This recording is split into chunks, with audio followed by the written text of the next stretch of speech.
Happy lunch hour, gang. All right. I want to pose a question to everybody with everything that's going on in Israel and paying attention to how it can affect us. Again, we're not talking about troops on the ground or anything, kids getting drafted, though we've discussed that in the past. I want to talk about, are you ready for the potential of $10, $15, $20 a gallon of gas? And you go, why? I want to give you this.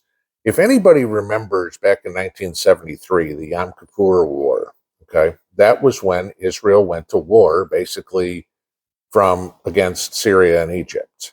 And most of us are old enough to remember the oil embargo by OPEC back in the 70s. This was lines for gas, odds and even numbers on license plates. This is when the Japanese cars basically made its way to the U.S. shores. This was the end of the U.S. muscle car era, and we got the Chrysler K car and all the little subcompacts that everybody was driving around. Remember that? That was because of gas prices. No longer did we have the big V8s. We had the little four-bangers that were cheaper on gas. That was it. Fast forward 50 years, and we're basically in the same scenario.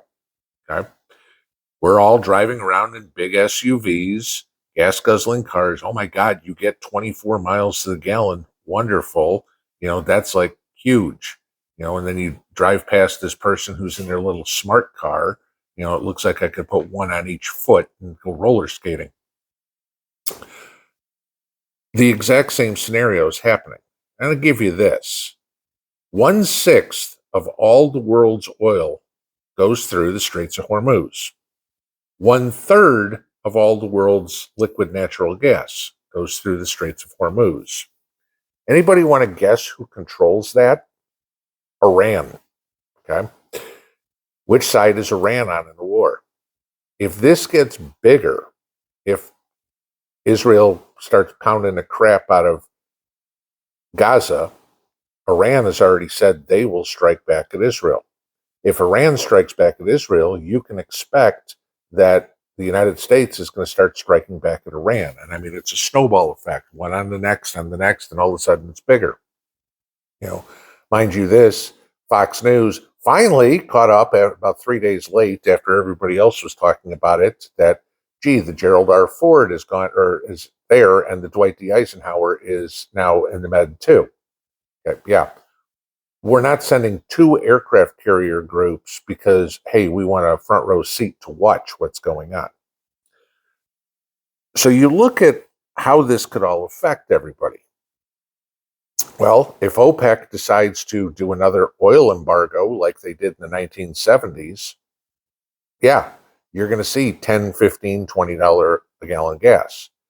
But take this one step further, okay, that everybody kind of doesn't talk about. Like I said, the liquid natural gas.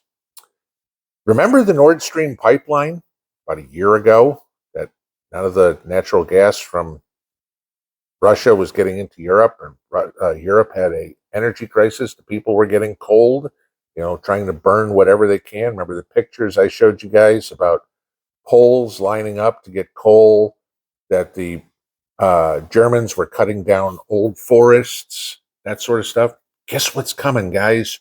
Winter. Now, for the last year, Europe has got about 30% of their natural gas from Russia. About 50% of it has come from the United States because, that's so efficient. There's not a pipeline from the U.S. to Europe, so it's all going on tankers.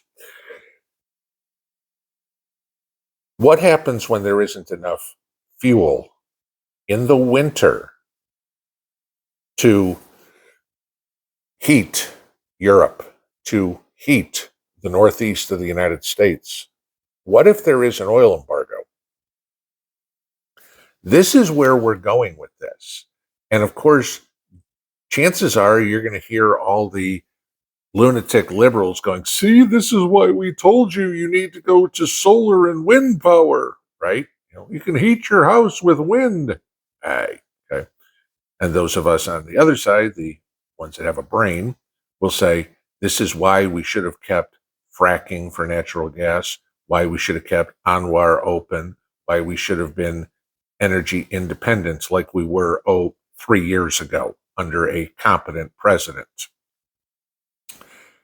This is where this is going. This is why everybody needs to pay attention to this, because the ground war, which Israel has come out and said is going to be a ground, sea, and air offensive against Gaza, okay, against Hamas, how is that going to play out amongst the rest of the Arab world?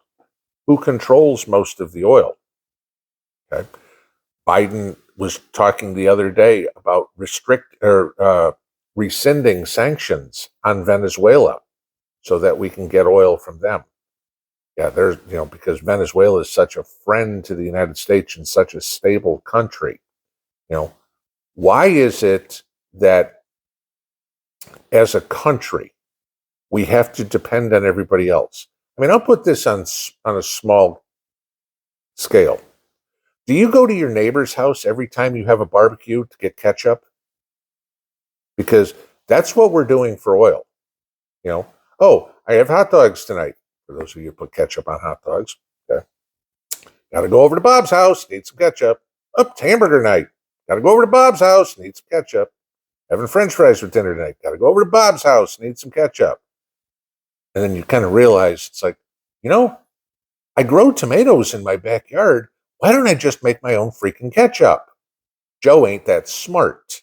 Okay. That's the problem. We keep getting it from everybody else. And I know this BS line that you hear all the time. Well, it's smart because we're dwindling all their supplies of oil. And then when they're all out, we'll have everything. Okay. Maybe that happens, 3, 4, 500 years from now? I'm going to take a guess technology in 3, 4, 500 years from now, by the time the Middle East is out of oil, we're probably past that. And you got your photon accelerators or whatever it is to create energy at that point. This is the thing. A lot of talk about how much did Israel know? How much did the United States know? How much did the UN know? How much did NATO know about what was going on? We got to look past what's right in front of our face and see what is in the shadows. Do we know that this isn't part of the green energy plan? And hey, a bunch of Israelis and a bunch of Palestinians are collateral damage for the World Economic Forum globalist green agenda. It may sound like a stretch, and it might be going that far with it, but the chances of this war getting any bigger and the chance of an oil embargo are pretty damn close. You need to pay attention to this. It's that time of year to rotate your gas. Okay. Take all the stuff that you had for your lawnmower, for your weed whacker, whatever, your chainsaw. Time to put that in the car, burn that up, and go get fresh gas for the winter. You might want to do it while gas is still $3, $4, $5 a gallon, depending on where you are. Because when this happened in the 70s, the price of gas went up 300%. Want to see that happen again? You figure out your gas price and triple it and see if that's still in your budget. Well out.